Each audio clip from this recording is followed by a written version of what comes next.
If you've played Pikmin before, what's the first thing that comes to mind when you think about it? It could be the beautiful scenery and the locations you go to, or the puzzles to figure out, or collecting the new treasures and fruits. But when I think of Pikmin, my first thought is the immense pain and dread of dropping through floor after floor in the many, many caves of Pikmin 2. The caves from Pikmin 2 are a pretty cool idea on paper, but in practice, they are boring and tedious to explore through. But while they are boring, some have their qualities, and obviously some are better than others, so I decided that I, AKB Rhino, will rank all the caves from Pikmin 2 to decide which cave is the best. Initially, while making this video, I wanted to rank all the bosses throughout the series, but I realized that if I wanted to make a video on that, it would probably be better to go through all the caves from Pikmin 2 first, because the caves give a lot of context for all the bosses from Pikmin 2, which, might be a little important to know if you're going to rank them. But with all that out of the way, let's get right into the caves.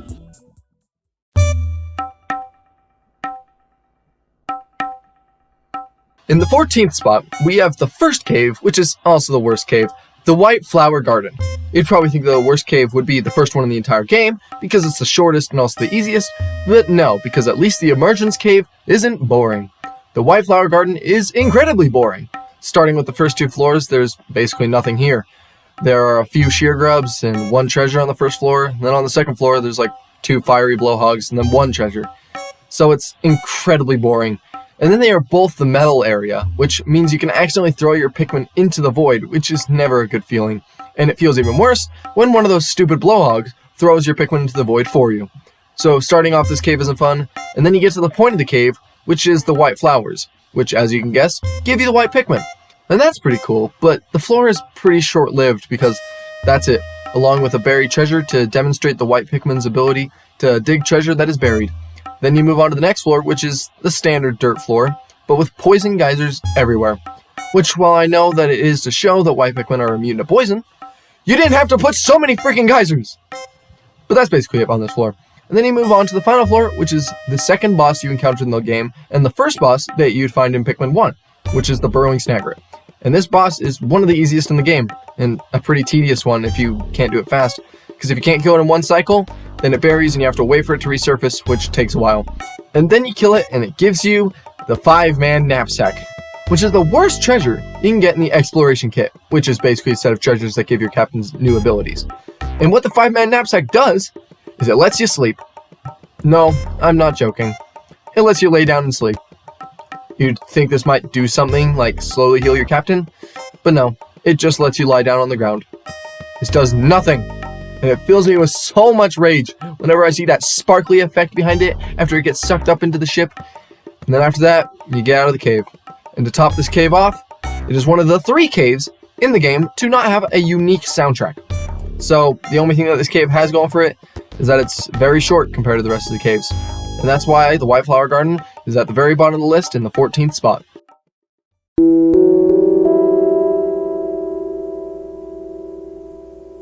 In 13th place, we have the Emergence Cave. So now we have the first cave that you adventure into in the game. I briefly mentioned a few things during the White Flower Garden segment on why the Emergence Cave is bad, but I'll say them again. The Emergence Cave is very short with 2 floors.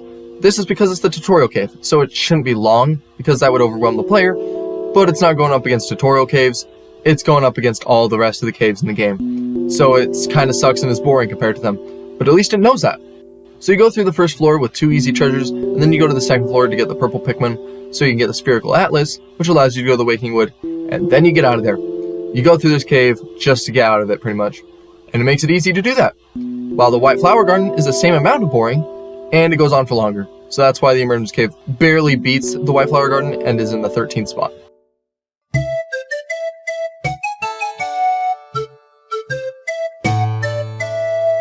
In 12th place on the list, we've got the Snagret Hole. This is the 4th cave in the Awakening Wood, and is guarded by water and a couple burrowing snagrets. So it's already annoying just to get into the cave, but it's kinda understandable because it's supposed to be the last cave there, so it should be a little harder. But once you get into the cave, you realize that it's not going to be fun. The first floor is cool though, because it's designed to be like a treehouse, because you're like in a snagret hole and snagrets are kinda like birds, but you're in there for like 30 seconds, and then you're on to the next floor, which is the garden area. And all of the garden areas in all of Pikmin 2 feel weird, because you're supposed to be underground, but there's sunlight for whatever reason, and it's just weird. But aside from that, there are some enemies, and then you move on to the next floor, which has multiple snagrets, which is never fun. But that's the only notable thing here, and the rest of the floors are very generic, except for the 6th floor, which has 2 more snagrets.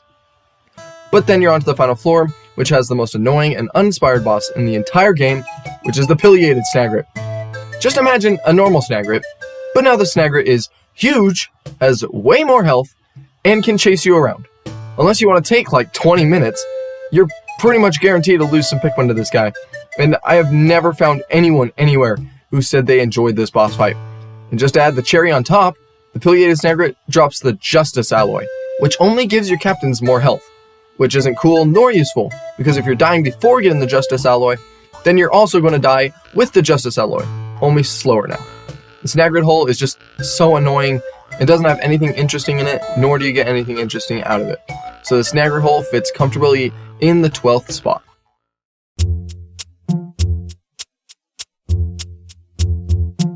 At 11th place on the list, we've got the Hole of Beasts. The Hole of Beasts is the second cave in the game, so it's still more on the tutorial side, but this time showing more of what to expect in the caves, rather than how the caves themselves work.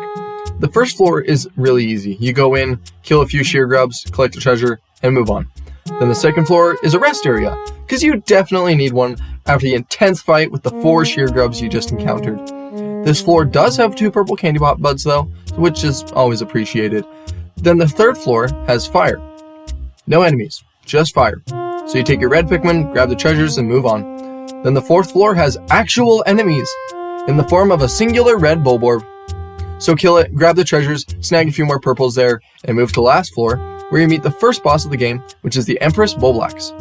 This boss shows up 3 times throughout the entirety of the story mode, and each time it's more annoying than the last. But this is the first time, so it's not too bad. Just slow. Because you can only do about 1/4 of its health before it starts to roll, and then it takes 12 seconds to stop rolling. And you have to do that about 5 to 6 times to kill it. So it's really boring, but not much more. Then when it dies, it drops probably the most important treasure in the game, called the Treasure Gauge. It tells you exactly how close you are to a treasure, which in a game all about finding treasure is pretty important. So while the Hole of Beasts is boring, just like the snagret hole, it at least gives you something useful, which is more than the snagret hole can say. So the Hole of Beasts goes in the 11th spot.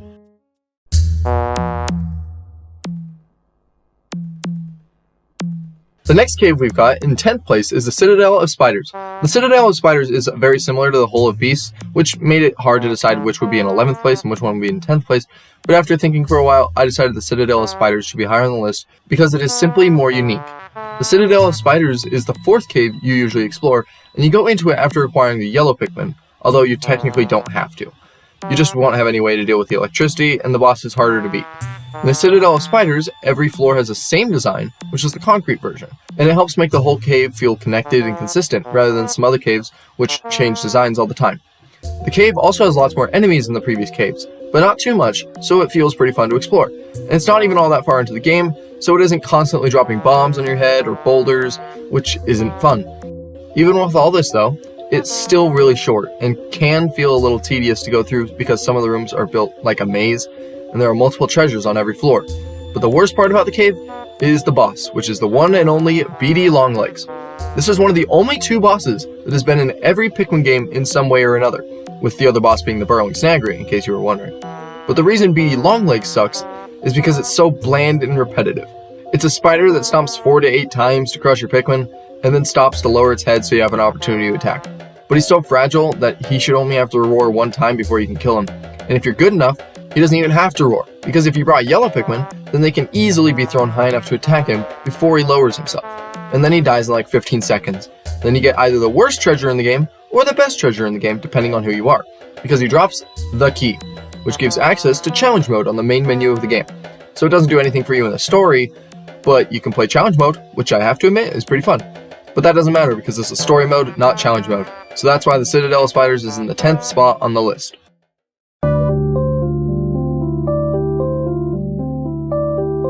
In the 9th spot on the list is the Shower Room. This cave is a step up from the other caves, and by step up, I mean the game starts to hate you.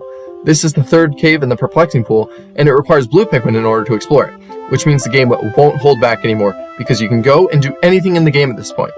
In the Shower Room, a few of the floors decide that if you walk in a certain area, it's going to drop a fat boulder on top of your head and crush your Pikmin. And then in other floors, it drops volatile dweevils on your head instead. And if you don't know what a volatile dweevil is, it's a walking bomb that will chase you down and blow up half your squad if you aren't paying attention. Then you get to the final floor, and the boss there is the Ranging Bloister. And I have mixed feelings about this boss. How the Ranging Bloister works is that it will target whichever captain you're controlling at the moment. So you have to control one captain to get him to turn around, and then you have to switch back over to your other captain to attack its weak spot on its back. Now while this is a cool gimmick, it's so incredibly easy to exploit, because when you switch between captains, he has a small moment where he just sits still and doesn't do anything. So you throw your Pikmin onto its weak spot, and then you keep switching back and forth between your captains until it dies. Then the Ranging Bloister drops the Amplified Amplifier, which increases the size of your whistle, which is a decent upgrade. I mean, I'm not complaining here. Still, there are some better upgrades out there, so it's only a decent upgrade. But with all this, there are some other cool things about this cave. For one, the music is very unique and definitely sounds like music that represents a shower room. And there are two specific enemies that stick out from the rest, which are the lesser and greater spotted jelly floats. These guys are basically harmless, but they can suck your Pikmin up there and keep them until they die, or the Pikmin die after a while. But what's cool about these guys is when they die, they spin around and explode into tiny fireworks, which looks really cool. Other than that, there isn't much else in this cave other than this weird looking leaf on the 4th floor. But with that, the shower room is put into the 9th spot on the list.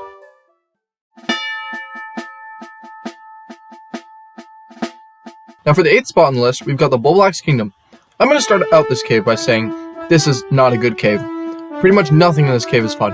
The only reason I like this cave is because the music is pretty good and because the cave has 3 violet candy pop buds in it. This is important because there is one treasure in this game that requires 100 purple Pikmin, which is awful to get. But this cave is the best way to get the purple Pikmin you need for it, in my opinion. Other people argue the subterranean complex is better, but they're wrong. Other than that, the cave sucks. The boss is the Emperor Bulblax, the final boss from Pikmin 1, and in this game, he's stupid easy. It takes like 20 purples to kill the Emperor Bulblax in 5 seconds. It's just so underwhelming, and it's not fun at all. And then the treasure it drops is the Scorch Guard, which prevents you from taking damage from fire, which is actually pretty useful, but not enough to save this cave. So the Bulblax Kingdom stays in the 8th spot.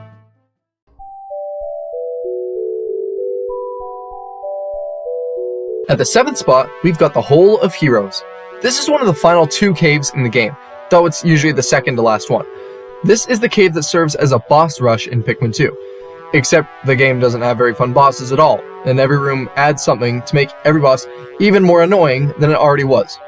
First off, we've got the Pileated Snagret, which I've already told you why this guy is just the worst. But it also adds a Burrowing Snagret to the room, and now the room is a vortex of sand that sucks your Pikmin into the middle and makes it really annoying to escape the Snagrets. And then you're on to the next boss, which is the Ranging Bloister. That also has a bunch of cannon beetles in the room now, which just lengthens the process because you have to kill the cannon beetles before fighting the Bloister. And then you just have a Ranging Bloister fight to do. And then you go on to the next boss, which is not 1, but 2 Emperor Bulblaxes. So you throw a bunch of purples at them, kill them in 15 seconds, and move on to the next boss, which is the Empress Bulblax. But at this point, it's very late in the game, so now it's the 3rd version of her. So now she spews out babies like nobody's business, and when she rolls into a wall, rocks fall on your head and crush your Pikmin. So you have to play even more careful, which makes the fight take even longer, which is just so annoying. But eventually you kill her and move on to the Man at Legs, which is the only boss in this cave that I actually like to fight. Because who doesn't love a mechanical spider that shoots a machine gun at you? Except they ruin it because they decided to add water in the spawn area. So if you don't have blue Pikmin, then you won't be able to fight it.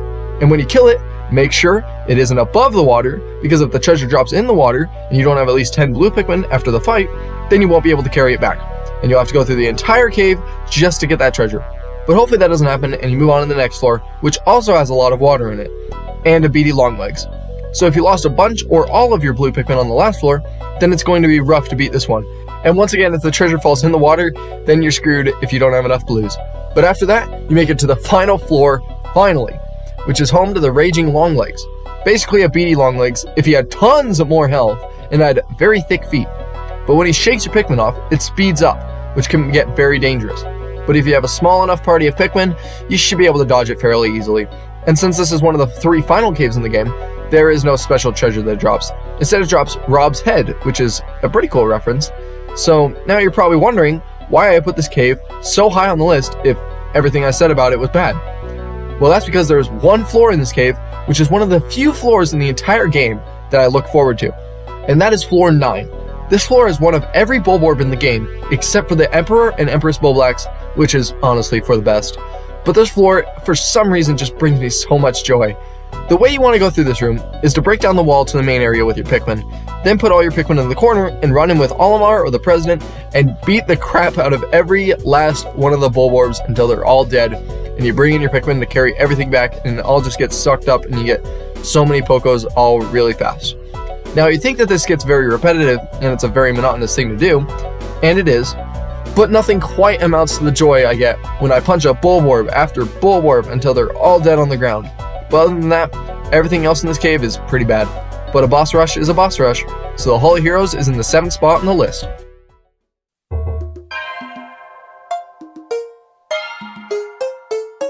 Next up on the list in the 6th spot is the Subterranean Complex.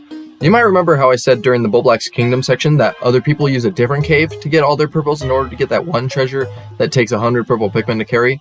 This is that cave. The only reason I can find why people would choose this cave to farm purple Pikmin over any other is because there are Queen Candy Pop buds here as well, which means if you throw one Pikmin in, it'll spit out 10 more of the color that it stops on, which is either red, yellow, or blue. And so by using these, you don't lose any other Pikmin while getting the purples, because you can bring in like one red and come out with 15 purples and a mix of 5 reds, yellows, or blues. But the downside to using this cave to farm purples is because you have to walk across the entire Valley of Repose every time you want to go into it, while with the Bulblax Kingdom, the cave is right next to where you land, and if you have a surplus of Pikmin, it doesn't matter. But in the end, it really just comes down to preference. Other than that, this cave is very standard, and there isn't much else to talk about except the boss, which is the Man at Legs. I briefly talked about it during the Hall of Heroes, but basically it's a mechanical beady long legs, and it has a machine gun. You know, a very normal thing for a Pikmin enemy to have. This is probably my favorite boss in all of Pikmin 2, besides the final boss, and it's because of how unique this guy is. It's a machine, which already makes it stand out because that's not particularly normal in the Pikmin universe. But then after attacking it for a bit, it pulls out its machine gun, and now you're panicking because you definitely weren't expecting that. So you scramble around wondering what to do, and then you see a bunch of random walls around the floor. So you hide behind it, and now his shots can't hit you. And it feels so nice when you figure that out, because it's really just, you didn't know what you were supposed to do. But it's still terrifying because the noises the Man at Legs makes are way different than what you normally expect because it's a machine. And its machine gun is very, very loud, which definitely startles anyone, even if you know what you're supposed to do. Eventually you kill it, and for such a cool boss, it drops the second most underwhelming treasure, ahead of only the 5-man knapsack. What the Man at Legs drops is the Stellar Orb, which makes caves brighter. And while it definitely makes the caves brighter, pretty much every cave has enough light in it to see what you need to anyway. So unless you plan to look across the entire cave all the time, this treasure is pointless. But this cave is pretty fun to go through and isn't all that annoying, so besides the underwhelming treasure and the amazing boss, nothing is particularly bad and nothing is particularly good. So that's why it's in the number 6 spot.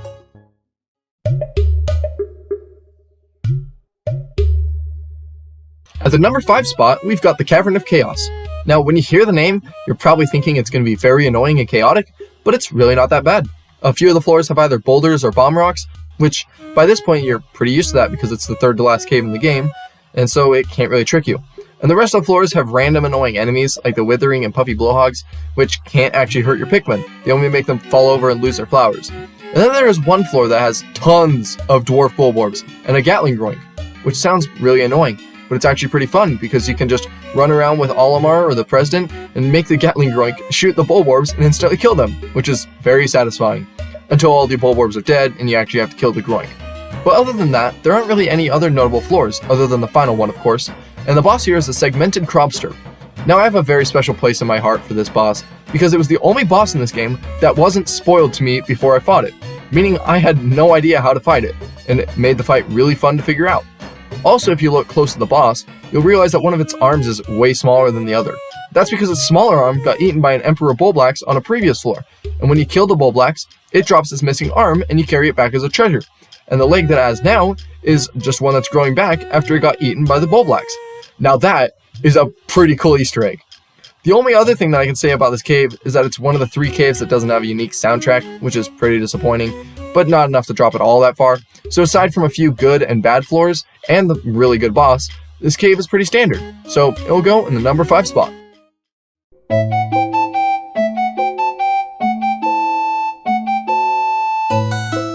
At the number 4 spot on the list is the Frontier Cavern. This cave at first seems like nothing special. A little bit of snow on the floor, but nothing special. Then you look around for a bit and take a look at some of the treasures. Most of the treasures there are Christmas themed, which is pretty cool because only one other cave in the whole game themes its treasures around something. Another thing you'll notice about this cave is that the enemies are pretty chill compared to the others. None of them feel like they have some sort of cheap way to kill your Pikmin, and if you lose a Pikmin, it seems fair and like it was your fault, which is a very good thing. And speaking of enemies, this is also probably the first cave that you will experience Bulbmin, which are the best Pikmin of all time. If you want to know why, then just look at them. They are so freaking cute. And if that's not enough for you, then maybe knowing that they are resistant to all 4 elements will help you to agree with me. And there are 2 squads of 10 of these little guys in the cave.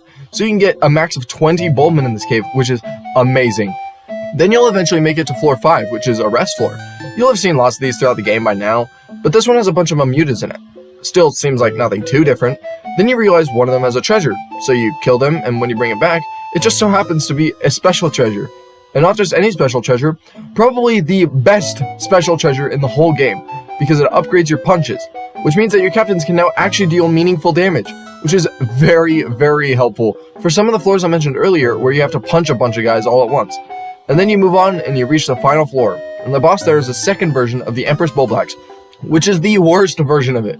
You spawn in a labyrinth, and you have to walk through it to get to the boss. All the while, it's spawning in a bunch of Bulborb larvae, which can demolish your Pikmin squad if you let them get anywhere close. And since you have to go through the maze, tons of them will spawn, and there's just so many of them. But you can get through them all pretty easily, because using the newly upgraded punch, it's basically an insta-kill to them. And then you take your Pikmin squad up to the front of the Empress, and then it's just a normal fight. It also drops a special treasure, which makes this the only cave in the whole game to have 2 special treasures, which is very, very cool.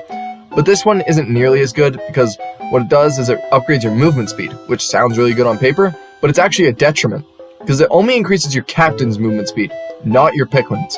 So now you're just zooming ahead of all your Pikmin, and they're left behind without a captain, which gets really annoying after a while, because you can't grab your Pikmin from across the map. But it doesn't really interfere all that much, because you won't be running in one direction for a long time anyway, which makes it not all that bad. So the only real bad thing about this cave is the final floor, and everything else is pretty good. So that's why the Frontier Cavern is in the 4th spot.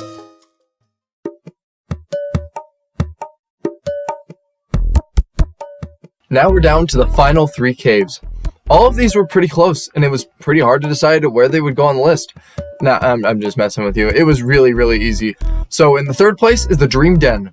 The Dream Den is the final cave in the entire game, which means it should be the hardest, right? Wrong. It feels no different than any other cave. The only real difference, just like any other cave, is the boss. There does happen to be a lot of Gatling growings in this cave though, which can be pretty annoying. But like I said, the boss is the only real big difference in this cave. And this boss is called the Titan Dweevil, and it's really, really fun. It's basically another type of Beady Longlegs boss, but it has 4 different elemental weapons, which I'll tell you about in order of least to most dangerous. First, you've got the Flare Cannon, which the Titan Dweevil can use like a flamethrower to burn your Pikmin and you. Even if you have the Scorch Guard, which is supposed to protect you from fire, it'll still damage you. This is the least dangerous weapon though, because it has the shortest range, and if your Pikmin get hit by it, you can just whistle them to put out the fire.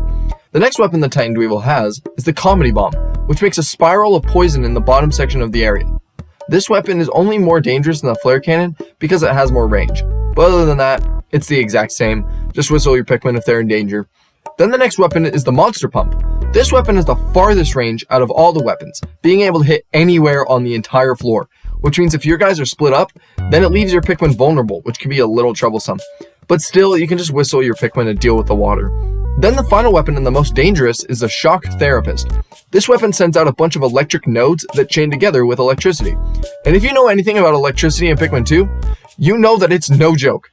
You can't just whistle your guys for them to be fine. If they get hit by electricity, they instantly die, which is why this weapon is dangerous. So you'll want to fight the Titan Dweevil with yellows at first, so that none of your other Pikmin die, which makes it so your captains and Pikmin are split up, which in turn makes the Monster Pump more dangerous, because now you have to switch between your captains in order to whistle all the water off of them.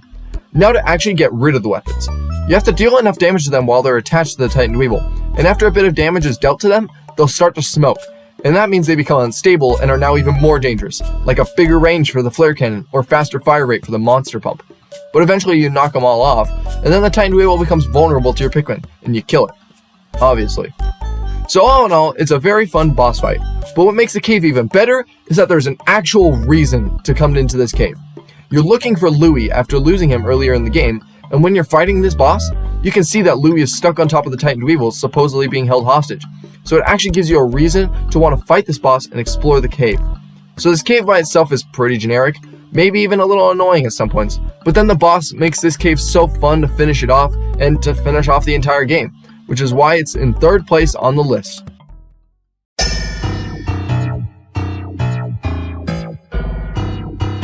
Now down to the final 2 caves. These 2 are both amazing in their own ways, but one is amazing because of my personal preference, and the other is just objectively amazing. So I put the cave based on my preference in 2nd place, which is the Glutton's Kitchen. This cave is one of the earlier ones, being probably the 5th cave you go into, and as soon as you go into it, you'll realize something very cool about this cave, which, much like the Frontier Cavern, the cave is themed. But instead of it being snowy and Christmassy, it's a toy room style, with wood plank floors and toys and furniture all over the place, which is very unique to this cave, and a few floors in other caves for some reason. But it's a very cool part of this cave. This cave is also very nice to you. It has some annoying enemies like a bull bear at one point, but it doesn't make them even more annoying by dropping them on your head out of nowhere. So the enemies are manageable, and it also doesn't have any traps like falling bombs or boulders, so you don't have to worry about that either. But the final reason why this cave is amazing is the bread bugs. If you've seen my previous Pikmin videos, then you will know how much I love bread bugs. And there are at least 2 bread bugs on every floor besides the 1st and 5th floor, unfortunately. First off, bread bugs are the cutest looking creatures in all of the Pikmin series. And second, they can't hurt you, which is amazing. And they clean up enemy corpses scattered on the floor in Pikmin 2, which is very nice. It acts like your own personal janitor. The only problem with that is that it can also take the treasures on the floor, and then you'd have to go through the entire cave again to come back and get those treasures. And no, you can't kill them, because if you kill them, then I will find you and make you regret the day you ever played Pikmin 2. Not that the game doesn't make you regret that by itself, but ignore that. The bread bugs are amazing creatures in this game, and every time I see one, I feel such overwhelming joy in my life. But I haven't even gotten to the boss of the cave yet, which is the one, the only, the glorious, the holy, giant bread bug. This behemoth of a bread bug is everything I've ever needed in my life. Everything from the way it walks to the way it looks is peak Pikmin perfection. And it also has its own banger boss music, because why not? This cave is just such peak perfection in Pikmin 2. But as one can notice, this cave all does come down to opinion. Because if some insane, outrageous, delusional basement goblin says that they think bread bugs aren't the most epic and amazing creature ever, they could easily put this cave at the bottom of the list. Which is why this cave is in 2nd place, because there is one cave above Glutton's Kitchen that is objectively the best cave in Pikmin 2, no doubt about it.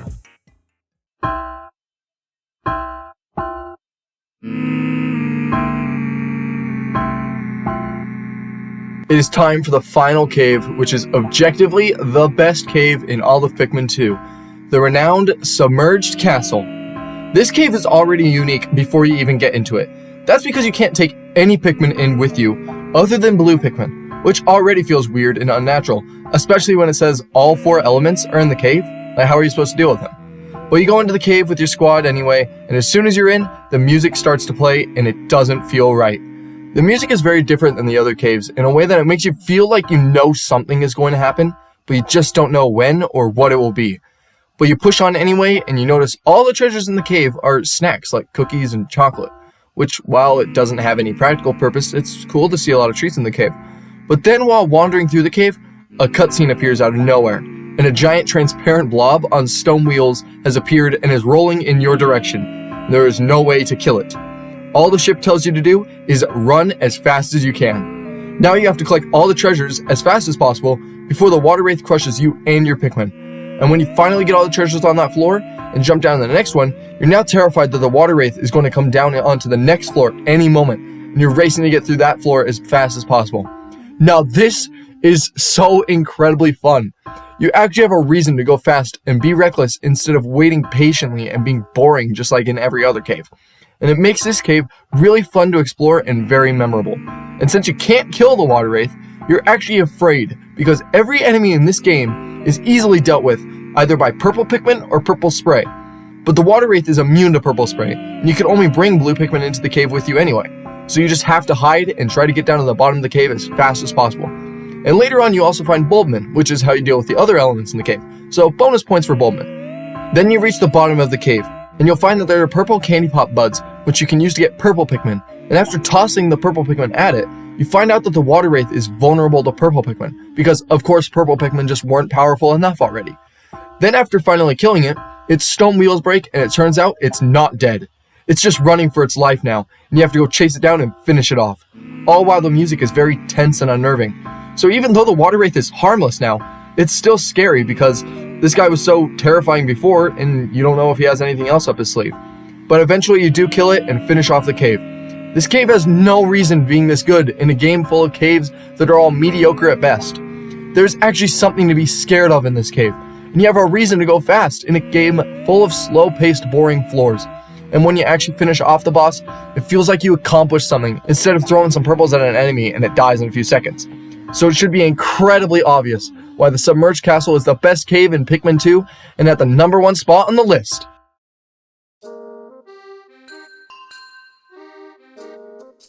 So that's the end of the video, guys. Here's a tier list of all the caves so you can see my opinions in a few seconds. I really enjoyed making this, and I hope you enjoyed watching it as well. And if you did, make sure to leave a like and subscribe for more Pikmin content in the future. But for now, I've been AQB Rhino, and I'll see you in the next video.